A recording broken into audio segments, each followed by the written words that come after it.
Good day, everyone, and welcome back to my YouTube channel. Once again, this is Glenn Pajares, and in today's episode, I will talk about the concept of truth in the philosophy of Saint Thomas Aquinas, or Saint Thomas Aquinas on the nature of the truth.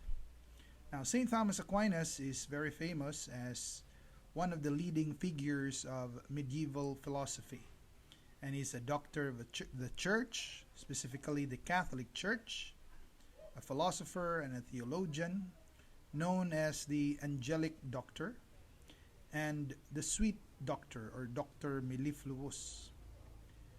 And of course, he's known for his obra maestra, or his major work, the Summa Theologica, or the Summa Theologiae. So the Summa Theologica, or the Summa Theologiae, is actually a summary, an encyclopedia or main reference on different philosophical and theological questions and topics and debates. And what Thomas Aquinas did was to synthesize the debate and to answer a lot of questions concerning these topic themes and questions in different philosophical and theological debates. So what makes him very famous is his simplicity and the logic and order of his thoughts and the depth or the profundity of his thinking. So this is why Thomas Aquinas is considered as an angelic doctor, because of his intelligence, his genius. In fact, the work is considered as a work of a genius. And in that work, the Summa Theologica or Summa Theologiae, we can find a chapter on the truth. So what is truth for Thomas Aquinas? So first, there are different kinds of truth. So the first kind of truth that we are going to deal with in this video is the intellectual truth. So all beings that are persons, an individual substance of a rational nature. So a person is a being, an individual, that has rationality. And being rational, one is endowed with two main powers or faculties, the intellect and the will. And this intellect, its object is the truth. What do you mean by object? So the goal of this faculty or power is to pursue the truth, to know the truth, and to hold the truth. That is why the intellect is called the truth bearer, or one that possesses the truth. So, how does Thomas Aquinas define the truth? Similar to Aristotle, Thomas Aquinas' theory of truth, intellectual truth, is adequation, or the correspondence theory, or the conformity theory. It is when the intellect conforms to the thing known, or to the world, or to reality. So it's known as the conformity of our intellects or thought to the thing perceived or known. In Latin, they say, veritas, or truth, est adequatio rei it intellectus. So the conformity of our mind, our thought, or our intellect to the thing known or perceived. So for example, the intellect knows or perceived the object, let us say grass, and that grass is green. So if the intellect knows the grass is green, and indeed the grass is green, so there is conformity of thought to the reality perceived. But if the intellect knows or thinks that the grass is brown, though in reality it is green, so there is what we call non-conformity. So there is no truth. There is an absence of truth, or we call it falsity or error or a fallacy. So that is simply what intellectual truth is according to Thomas Aquinas. So it's not the thing that conforms to the thought, but rather it's the thought that conforms to the thing. That is what we call intellectual truth. Basically, truth lies in the intellect, which we call intellectual truth, because judgment, the act in which the intellect combines or separates or divides two ideas where truth is, happens in the intellect. In fact, judgment is the second act or operation of the intellect. The others are simple apprehension and reasoning. So when the intellect makes judgment, then truth takes place. The conformity of thought to thing. For example of judgment, there are two types of judgment. One is composing or composition, the other is division. So composition is when the intellect combines two ideas or predicates one idea to the other and there's conformity between the two. For example, if I say the grass is green, so grass is one idea, green is another idea. And in that judgment, the idea green is predicated to grass. And if there's conformity, if indeed in reality the grass is green, then there's truth to that. But if in reality the grass is not green, then that mental act of judgment is false or invalid or is in error. That's why intellectual truth happens in the mind, because it is in judgment that the truth exists. It is in judgment that the truth is achieved. It's when the mind is able to conform to reality, in which judgments of the mind are or concord or is in according to reality. But if it's not in accordance to reality, then that's the opposite of truth. So Thomas Aquinas did not just define truth or classify truth as an intellectual truth, but he also mentions that truth is also found in things. He calls this the ontological truth or the metaphysical truth. So all beings, those that exist or may exist, they have truth. They are also bearers of truth. So what is their truth? They are true in as far as they can be known, because only those that exist and may exist can be perceived or grasped by the intellect. So if they have the capacity to be grasped by the intellect, if they can be known, then they are true. So that is what he meant by ontological or metaphysical truth. So all beings, whether it's necessary, contingent, whether this being is a substance or an accident, can be known by the mind. So the fact, or by virtue of their being knowable, that's where their truth lies. So the second question is, does truth precede the good?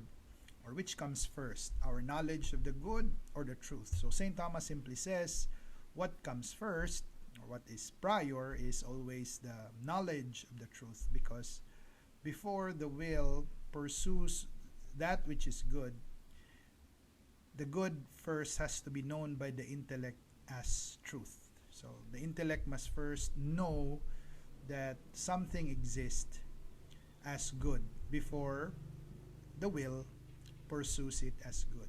So the will is blind without the guidance of the intellect. So that's the relationship between intellect and will. So first, the will has to perceive or to apprehend being as true before the will is able to pursue it as good. So that's it. In fact, it is the intellect that presents to the will that there is something that exists and it is good, so the will pursues it. So that's the relationship. So the truth comes before the good. In other words, the knowledge of the truth comes before our knowledge of the good. Then there's a question whether the good is one or is it many. Well, Thomas Aquinas simply says that the truth can be applied univocally, and in that sense it is one, but it can also be applied to different things analogously. So it is in this sense that the truth becomes many. So what does he mean by when truth is applied univocally? So if the meaning of the term or an idea or reality, when it's predicated to another idea and the meaning is only one and the same thing, then that's univocal. For example, we use the term or concept animal, and by animal we mean that organism, an animate corporeal entity capable of sensation, and we apply it to man. So man is an animal, the dog is an animal. So the meaning of animal is that same definition that we use, as an organism that is corporeal, animate, and with senses. So the sense or the meaning of the concept or the term is only one. So univocally, so the truth of it is only one. But when we use the term or the idea analogously in a manner that is partly the same and partly different, then the truth becomes multiple. For example, the word health, or the concept or the term health, we apply it to a healthy human being, a healthy battery, a healthy urine. So it will have a partly the same and partly different sense. And in that sense, truth becomes multiple. So that's my interpretation of Thomas Aquinas. Then we move on to the next question, whether created truth is eternal, or the enunciated truth, the truth of contingent beings, or the truth of human intellects and the intellects of created beings. Well, St. Thomas simply says that created truths, enunciated truths, are not eternal because they are products of, they have limitations. They are not the intellect that perceives them, or that makes the judgment is not eternal. It will have an end. It's not infinite. It is bound by time. It will end someday, sometime. That is why I said only God, or the divine intellect, is eternal, because the divine intellect knows itself, because they are one. And since God is not bound by time, He does not have an end, because He is infinite and eternal, no limits. Therefore, only the divine truth, or the divine intellect, is eternal. Moving on, there's another question, whether the truth of contingent and finite being is mutable. Of course, it's mutable because finite beings change. They're subject to generation and corruption. Finite beings may either change substantially or accidentally. So when there is change, there is also a change of truth. So for example, the intellect perceives an orange. So at first, the orange is fresh, so maybe the color of the orange, the accident color, is still orange. But a little later, when it decays, there will be a change of color from orange to something brown or dark. So when there is a substantial or accidental change, truth of things also change. Or if there is a change of perception or opinion, then the truth among contingent beings change. But only the truth of God, the truth of divine being, does not change. Why? Because if God will change, the truth of God, the nature of God, the intellect of God will change, then that would imply that He is not perfect, that He makes mistakes, that He is not precise, that there is always a room for improvement or a room for decline or decadence. So God, it does not happen to God, because God will always be all perfect. No room for imperfection. So no room for change, for either the better or for less. So the truth of the divine mind, the truth of the divine intellect, and the divine reality, the essence of God and His existence, will not change. Then last, Thomas Aquinas speaks of the truth that is revealed to man. And I would like to emphasize this, that towards the end of his life, before his death, St. Thomas Aquinas had the privilege of seeing God. So many commentators and interpreters would say he received the gift of beatific vision. He had the chance or the privilege to see God face to face. And because of that, it changed him entirely. And what he did was he threw his masterpiece, he threw the Summa Theologica to the fire. That's why they say it remains unfinished. He did not finish the Summa, because at that point in his life, he realized that the truth that he knew and the truth that he has written was nothing. It was like straw. It was nothing compared to the truth that he revealed. So what's the lesson? The first lesson is one has to be humble, because most of the time we think that we're very much knowledgeable on things. We already know so much, and we rely on too much on our abilities and skills based on our achievements. But at the end of the day, the study of philosophy and theology is very humbling, because the more you read, the more things are revealed to you. The more you realize that you are nothing, that we know nothing, and that even the truth of God is way beyond our knowledge of Him, and way beyond the language that we use to describe or to explain His reality. So we have to be humble, and we have to be open for the truth to unconceal itself to us. So there is more truth to be known. That is why the real sage, the wisest of men, prefer to be silent, because they are very much aware of the limitation of their knowledge, their capacity to know, the limits of reason, and the paucity or the lack of knowledge that they have, despite the long years of experience, their reading, their studies, their publication, etc. So that's one thing that I learned from Thomas Aquinas: humility and openness to truth, and of course faith in God. Faith in God, who is the source of all truth and the ultimate truth, who reveals to us in many different ways. So we have to be open to this truth. We have to welcome this truth.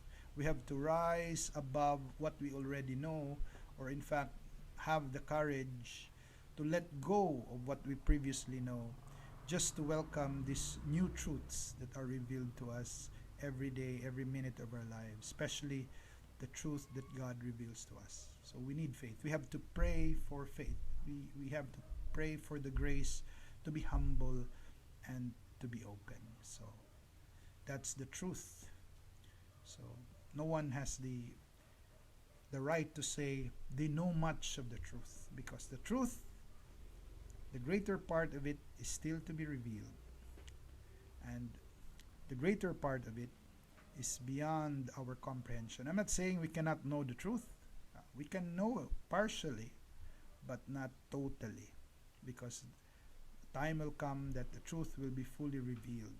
But I think while we are still here, the truths that we know are not that absolute yet. So that, I think, is the lesson we can learn from that experience of Thomas Aquinas when he saw God. So these are the discussion on truth in the philosophy of St. Thomas Aquinas.